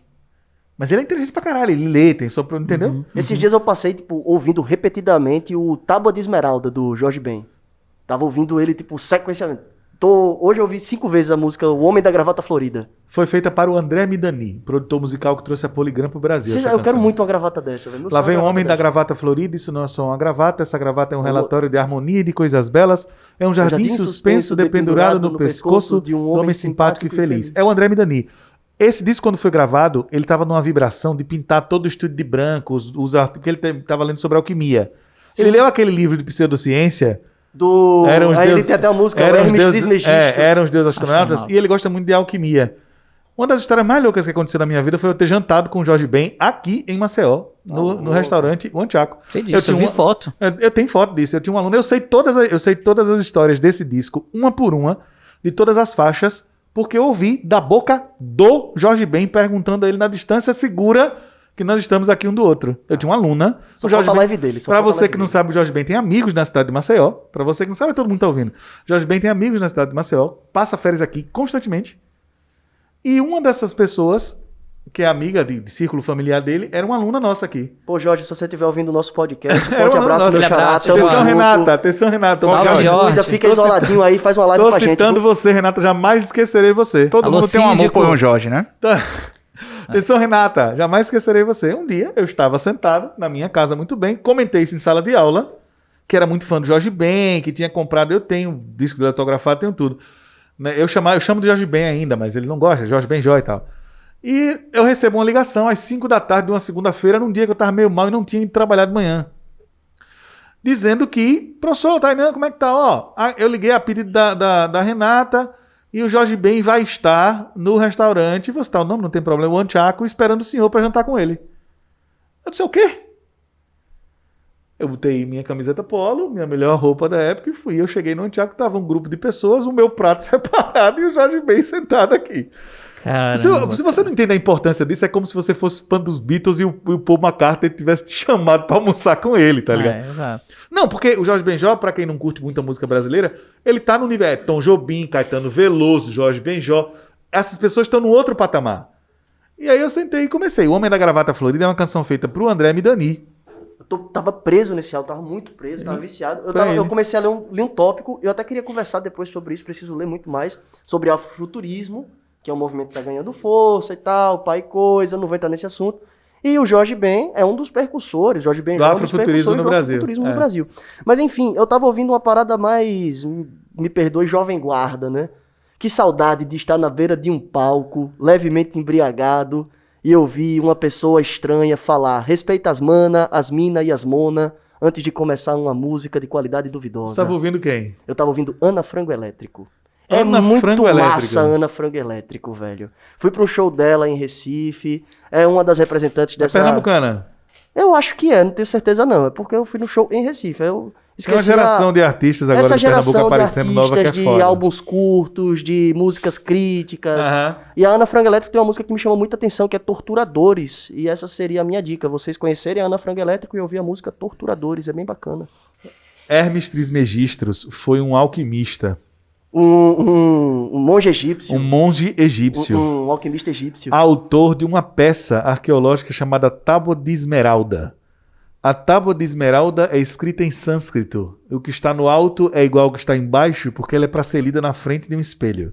Por isso fui chamado... O Jorge Ben, quando chegou com essa ideia pro André Midani, que queria gravar um disco baseado, nos anos 70, baseado em alquimia, vestir todos os músicos de branco e ter liberdade para ficar 10 horas seguidas no estúdio, sabe o que é mais interessante nisso? É que o Jorge Ben depois adotou a guitarra elétrica e nunca mais tocou nada desse disco. Até hoje ele é cobrado pelos fãs durante um tempo, a Tábua de Esmeralda foi um disco raro, que custava o vinil 2.000 conto, porque não tinha reedição desse disco, era esse Tim Maia Racional. Depois ele foi republicado, etc., com a volta do vinil para as prateleiras. Até hoje a galera pede para ele reunir os músicos, ele nunca reuniu os músicos que gravaram especificamente a Tábua de Esmeralda.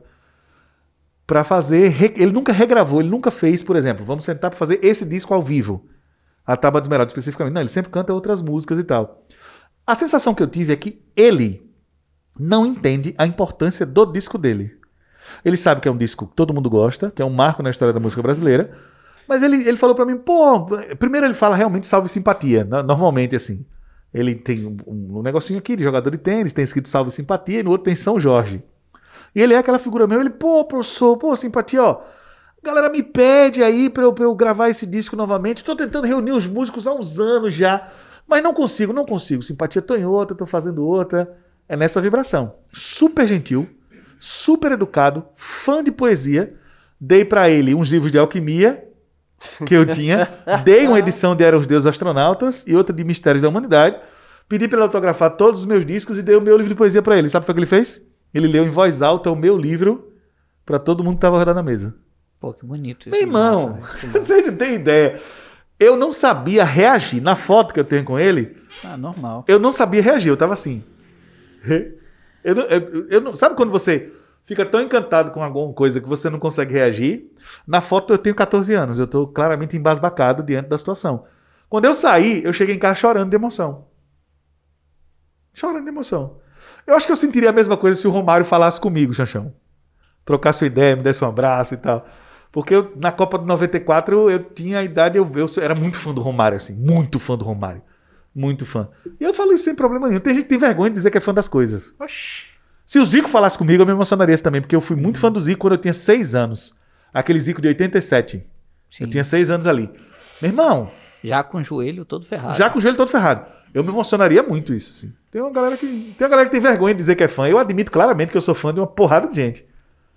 Diga aí, Tatuzinho. Eu também sou bem fã do Jorge, né? E eu gosto dessas coisas de energia, né? Espiritualidade, essas paradas. E normalmente quando eu vou tocar, quando eu vou discotecar, eu sempre abro com uma música que tem uma boa energia, né? E normalmente é a oração de São Jorge, né? Cantada por ele, né? Como você estava cantando a versão do Racionais hoje, né? Do Jorge da Capadócia. E aí quando eu tive a oportunidade de encontrá-lo, aí eu contei isso pra ele, né? Aí ele abriu aquele sorrisão, né? Ele, a família agradece. Ele é uma figura muito assim. Então, assim, no show Ele é dele, realmente né, alegre. eu tive a oportunidade de fazer um trabalho em um show dele. E Foi na véspera desse show. e Arthur. é a estátua, assim, são as imagens de São Jorge nos 4 cantos do palco. Né? Não é só no pulsozinho, não. Né? Nos 4 cantos do palco. E a técnica veste uma roupa com a imagem de São Jorge atrás. Eu fui exatamente na véspera desse show que o Arthur discotecou, que eu me reuni com ele. É exatamente esse momento. Sacou? Tem essa vibração. E essa história do que está no alto é como o que está embaixo vai muito além da Tábua de Esmeralda, né? Assim, dentro das linhas espiritualistas tem muito mais conceito em cima disso, né? Ok. No comando, no plano DJ físico e espiritual, metafísico. o DJ Arthur Pinizola. Pinizola. Porque, assim, é exatamente assim. É, o que está lá, assim, o que está aqui é uma imagem do que está lá, né? E vice-versa. Mas a minha dica de... É bom que o Arthur seja espiritualizado, porque nessa mesa só tem ateu desgraçado. Mas a minha dica de Mas é. entretenimento Sua dica de entretenimento, Arthur. Atlanta, uma série da Netflix. Nossa, boa, muito Tarcísio. foda. Episódios pequenos pro Jorge não dormir, não é isso? Donald Glover, meu irmão, multiartista, assim, roteirista, ator, né? Tá Como sendo eu esqueci diretor. o nome do rapper, Estou falando. Desculpa. É rapper também. Não, eu esqueci o nome do rapper que é protagonista, que é o outro personagem da série. É isso que eu ia dizer. O Paperboy. Paperboy, é isso que eu queria Né, que você que é o- lembrasse. né? Foi isso que eu ia Pronto. perguntar. Aí o Donald Glover é quem faz, né? É o criador, né? E dirige alguns episódios. E aí o legal é que não tem esse gancho que prende a gente pra assistir o outro episódio, né? São episódios assim que normalmente eles são fechadinhos, Isolado. contam histórias, né? Tem um contexto, né? Da história deles entre si. Mas normalmente os episódios contam aquela historinha ali, né? E essa segunda temporada tem uns episódios que os caras estão fazendo uns experimentos. O episódio fecha nele E mesmo, aí mas tem- a história tem continuidade, o Paperboy, mas o episódio é fechado em si mesmo, mas né? porque essa segunda temporada, os episódios estão assim focando em um protagonista. Então tem o episódio da fulaninha, tem o episódio do ciclaninho, tem o episódio, né? E aí tem o episódio que eles fazem o experimento com terror, meu amigo, que você precisa assistir, Ricardo. Tem um negócio bem interessante. É muito Eles bom. fazem Tá? experimentos com gêneros de filmagem e coisas, né? É muito bom. é Vou assistir, interessante. vou assistir. Muito Vou dar um interessante. spoiler, o episódio do cachorro, meu irmão. Que ele... O episódio que o cara vai buscar o piano. Esse episódio que, meu irmão, cara, eu fiquei... É sério que eu tô assistindo isso, dessa série. Sabe aquela série que os diálogos dela acabam virando linhas, que em inglês chama a headline, que é aquele trecho de filme que se consagra e ele vai pro YouTube e as pessoas começam a reproduzir, ele entra no senso comum. Sim. Tem um episódio de Atlanta que o sujeito resolve arrumar dinheiro. Ele tá muito sem grana e o sujeito, ele pega um cachorro, deixa o cachorro pro cachorro crescer e poder ser vendido. E ele pede dinheiro emprestado ao cara para fazer essa transação. Quando eles vão deixar o cachorro, o amigo dele sai junto com ele e ele faz, sim, e o dinheiro? Ele, não, mas o cachorro vai crescer ainda e depois é que o nosso dinheiro retorna. Ele faz, eu tô com fome agora. Eu preciso do dinheiro agora. Eu não vou falar o diálogo inteiro, senão vira muito spoiler. Mas esse episódio da venda do cachorro é um negócio que já viralizou na internet. E o diálogo de 2, 3 minutinhos... Tem um filme brasileiro que também tem isso também, que é o Opaí Ó. Que é a cena em que o Lázaro Ramos debate com o Wagner Moura, que é a minha... Eu posso até deixar como dica de entretenimento também assistir Opaí Ó, que é o filme que resultou do trabalho teatral do Bando de Teatro Lodum. Lázaro Ramos, Wagner Moura, eles têm uma história em comum, os dois. E aí tem um headline do Opaí Ó, que é desse mesmo negócio, que é você é preto, você é preto. O personagem do Wagner Moura fala pro personagem do Lázaro Ramos.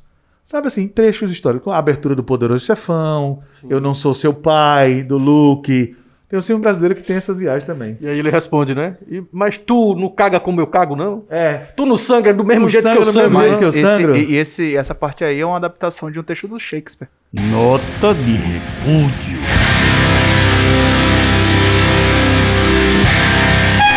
Jorjão, A nota de repudie. repúdio vai pra série Friends, porque Friends criou uma geração de neuróticos e depressivos que acham que pode passar o dia todo no café e que vai ter amigos de verdade pra toda a vida, morando em área nobre sem trabalhar pra pagar o aluguel. Agora ele vai ser Friends, cancelado. Eu assisti todos os episódios de Friends pelo menos 5 vezes. Aí não, dá agora, pra entender. Eu Meu irmão, também. você Gente, quer é uma ganhar autocrítica. É uma autocrítica. Você quer ganhar Entendeu? inimigo, É, você não criticar tem ideia. Friends. É criticar Não, Friends. eu acho que eu já entendi. Meu irmão, Obrigado, Friends- faz isso. ele- Chega na Friends próxima criou aula que tu a pior for dar coisa e diz que possível. Friends é ruim. E abre o bate-papo. Mas Chega- essa geração agora de É essa agora. consome É Friends? pior do que falar mal do Consome. K-pop. Consome Friends e Grey's pra Anatomy. caralho. Fala mal. Não, pega essas duas séries. Friends e Grey's Anatomy e diz assim, no meio da aula, só de resenha, eu vou falar mal de propósito. Bicho, Depois a eu digo o gente resultado. recomenda- Agora, Nada, tu tá A falando gente sobre recomenda cartografia. série, do nada. A gente do recomenda nada. filme. Se você estiver lá no relevo, você faz assim. Só faz. Você achar que o aluno tá acomodado? Disperso na aula? Disperso. Você faz assim. Vamos Friends lá, pessoal. é ruim. Ele já vai fazer Continuando. Friends é ruim. Ele vai olhar pro... Ele vai dizer, É o quê?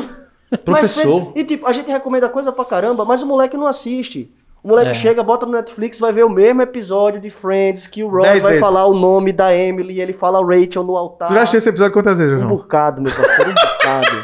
Eu sei todos os arcos de Friends, eu assisti muito Friends. Friends passava de manhã, 2 vezes, 7h30, 11h30, passava na hora do almoço, 1 da tarde, passava no final da tarde, 5 da tarde, e passava à noite, 7 da noite, depois passava de 9, depois passava de 11. Era o eu Chaves. assistia todos. Era o Chaves do SBT, que foi cancelado. Eu Foi a nota de repúdio do Xexão. eu assistia todos. Aí depois você bateu de frente com a vida e viu E que a depois realidade eu não fui era parar essa. pra me perguntar, caralho, o que é que o Chandler faz?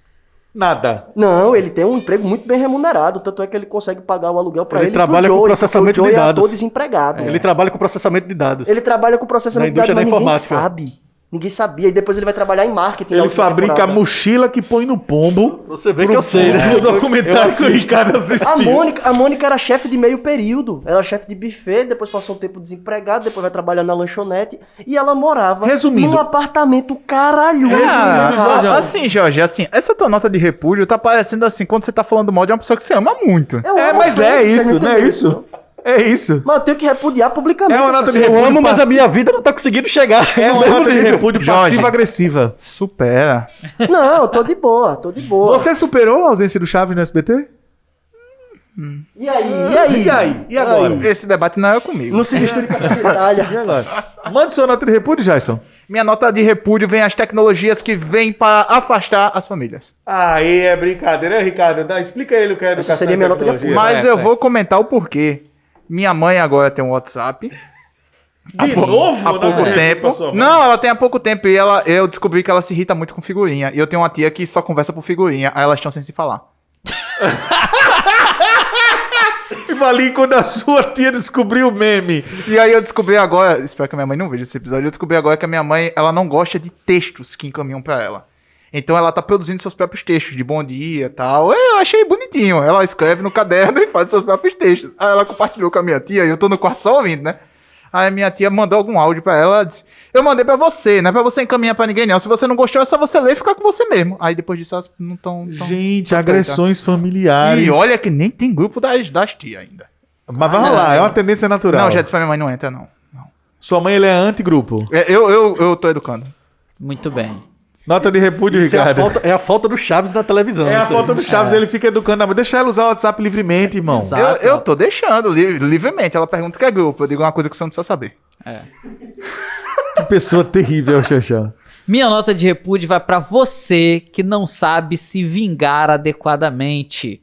Você que acha que se vingar é pegar e riscar o carro do outro ou alguma coisa assim. Não, não. Se vingar é chegar na obra da outra pessoa, comprar a obra da outra pessoa, jogar no chão na frente da outra pessoa e falar pra ela nunca mais aparecer no seu restaurante. Isso é que é se vingar direito e você não sabe se vingar direito. Eu preciso ter um E restaurante. a galera que não entendeu agora porque você deu uma nota de repúdio de um fato, Nosso você precisa editor vai dizer o colocar o fato, vídeo no velho. vídeo. Rapaz, eu acho que todo mundo sabe do que eu tô falando. Você acha que né, viralizou a cara? ponto de todo mundo Ah, saber? já. Gente, todo mundo conhece alguém que tem uma capinha de eu- celular com o Romero desenho do Brito. Romero Brito, né? Eu não tava sabendo e não conheço ninguém, mas Romero me explica Brito. aí que eu tô babado, meu amigo. O O que foi que Romero aconteceu? Brito tava fazendo uma exposição de Romero Brito é diversas aquele peças. pintor que você não sabe, para você que não sabe. Romero Brito é aquele pintor que ilustra a Havaiana e a caixa de chocolate.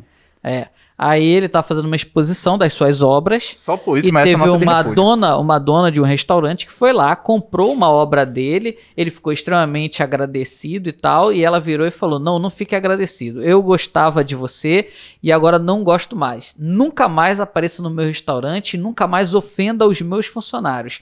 Tá aqui, ela tinha, pagou Ela jogou a no chão obra. que ela pagou. Exatamente. Primeiro ela pagou e depois ela pegou a obra e jogou no chão, quebrando a obra em diversos pedacinhos e virou o quebra-cabeça agora do Romero Então, Brito. primeiro ela se tornou Virou proprietária quebra-cabeça. pra quebra-cabeça. Exatamente. Me lembrou da arte dele, né?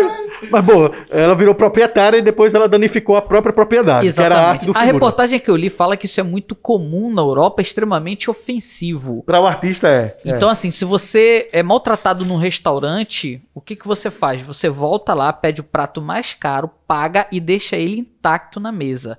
Isso é considerado uma ofensa muito grande quando o cara... Oxe, eu gasto nada meu dinheiro com outro prato naquela... Então, aí Pelo contrário, aí- você vai na feira, compra as amêndoas, faz seu próprio prato e não traz para as pessoas. Oxe, esse cara... Viu?